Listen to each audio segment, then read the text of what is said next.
Yes, Richmond are at the bottom of the AFL ladder, but they're becoming one of the best teams to back as the heavy underdog, while their improvement is closing that gap against the bookies.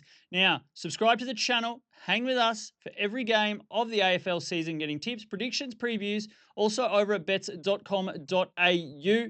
So, Richmond, yes, are the heavy underdogs. St Kilda, heavy favourite at Marble, but this line is way too big. Look, Nasiah Wanganeen-Milera remains out this week after being ruled out late against the Gold Coast, and we saw what happened there.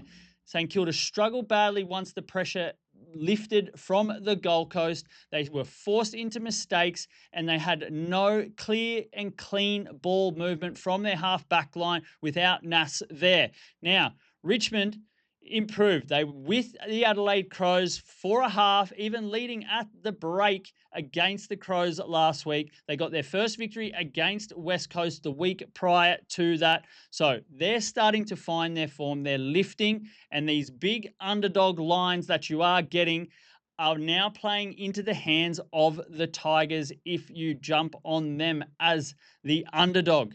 Now, Tim Taranto has been good. Jack Ross has been good. Tom Lynch even found form last week kicking 3 goals against the Crows. So this clearly has me leaning towards the Richmond Tigers to cover the massive 41.5 points.